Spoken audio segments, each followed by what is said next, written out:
Hello friend, तो आपके सामने लेकर आ गए हैं chapter number 4 WRC beam.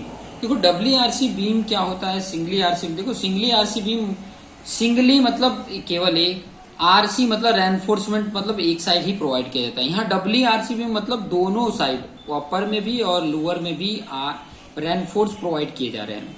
But इसकी जरूरत क्या है, वही चीज क्वेश्चन यहाँ पर राइज हुआ है कि necessity of WRC beam, actually इसकी जरूरत क्यों पड़ी, कि डब्ल्यू की जरूरत क्यों पड़ी। तो इसकी जरूरत के लिए थोड़ा सा मैं यहाँ पर एक पॉइंट लिख दूं कब जरूरत होती है। जैसे कि मान लीजिए कोई बीम है, ये जैसे मैंने मान लीजिए बीम बनाया है, सिंपली सपोर्टेड है ये, ठीक है। इसके ऊपर लोड है, यूडीएल लोड है, ठीक है। अब इसका जो MR आ रहा है, जिसको मोमेंट रेजिस्टिंग बोलते हैं या MU बोलते हैं, ये वैल्यू से ज्यादा ये अप्लाइड लोड हो जा रहा है। मतलब MU जो आ रहा है वो ज्यादा हो रहा है मोमेंट ऑफ रेजिस्टिंग से। अब जब ज्यादा हो जा रहा है तो भैया ये टूट जाएगा, झेल ही नहीं पाएगा। तो हमें ऐसा स्ट्रक्चर थोड़ी बनाना है कि बस गिर जाए। तो जब ऐसे कंडीशन आते हैं तो कुछ बहुत सारे सिचुएशंस आ जाते हैं। जैसे कि वही चीजें मैं यहाँ पे लिख देता हूँ एक लाइन में, कि ताकि आपको पता चले। ऐसे सिचुएशन में मतलब जो इंजीनियर होता है उसके पास कई सारे क्राइटेरिया होते हैं कि वो क्या क्या कर सकता है। तो वो मैं क्राइटेरिया बता देता हूं कि when the applied moment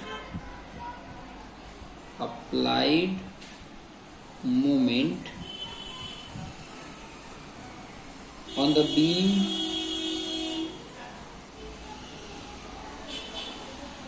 is more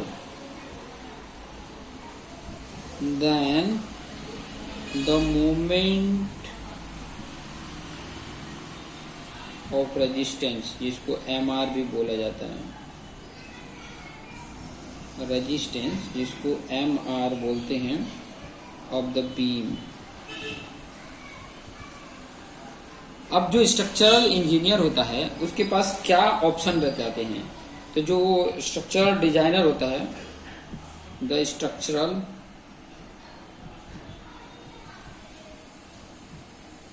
designer has 3 option. उसके पास 3 ऑप्शन होते हैं, कौन से ऑप्शन पे वो डिजाइन करें। तो पहला जो ऑप्शन होता है वो ये होता है कि जो बीम का डेप्थ है वो इंक्रीज कर दे, to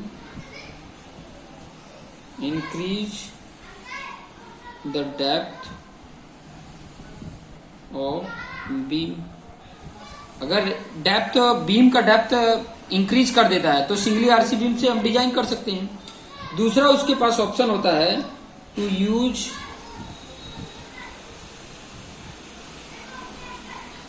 hire grade concrete, higher grade of concrete to improve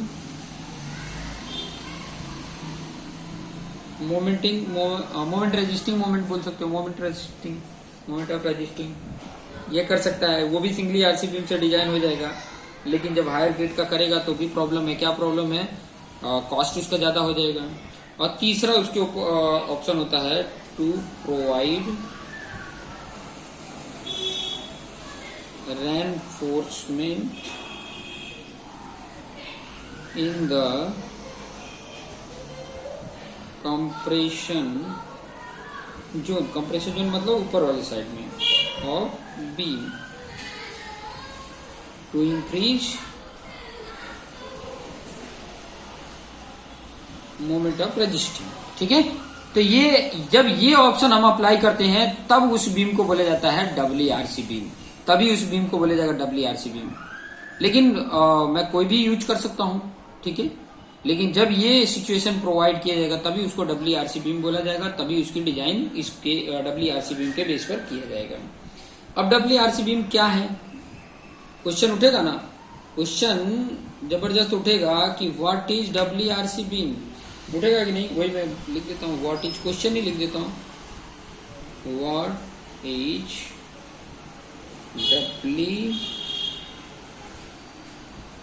WRC beam,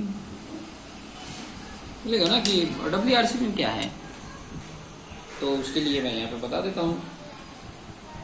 criteria तो वही है कि जब मतलब अप्लाइड मोमेंट जो है वो ज्यादा हो जाए मोमेंट ऑफ रेजिस्टिंग से, तो we can provide reinforcement in the compression zone of beam to increase moment of resisting. This type of beam is called as WRC beam. सीधा सीधा सब कुछ ऊपर से लिखा हुआ है, ऊपर वाला पॉइंट और ये वाला पॉइंट को मैच कर दो और it's called as W moment लिख दो, बस हो गया। लिख देता हूं मैं, आप लोग भी एग्जाम में इसी तरीके से लिख देना। When the applied moment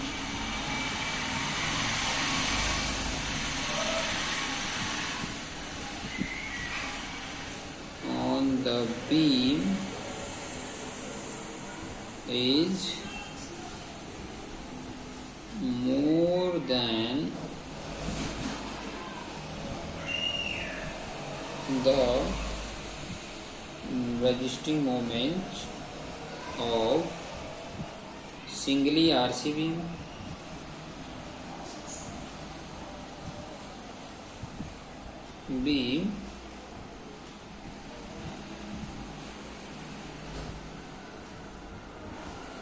the moment resisting of beam is increased by providing reinforcement in compression zone.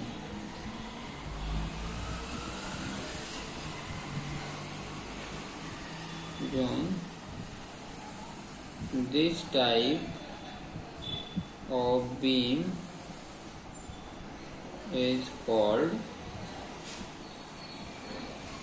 WRC beam. हो गया, क्लियर।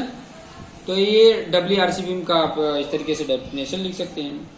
अब बात यह आएगा कि WRC बीम आवश्यक है किन सिचुएशन में, क्योंकि देखो ऑप्शन तो 3 थे, लेकिन कैसा ऐसा सिचुएशन आ जाएगा कि जहां पे यही जरूरत होगी, WRC बीम ही डिजाइन करना पड़ेगा। जैसे मैंने क्राइटेरिया तो आपको बता दिया कि ये क्राइटेरिया है, लेकिन कैसे आप बोलोगे कि मतलब मैं वो 2 नहीं करूंगा, यही तीसरा वाला ही करूंगा, ये जो तीसरा वाला है यही करूंगा। तो उसके लिए भी यहाँ पर सिचुएशन लिख लीजिए। मैं यहाँ पर लिख देता हूं, WRC beam is necessary in the following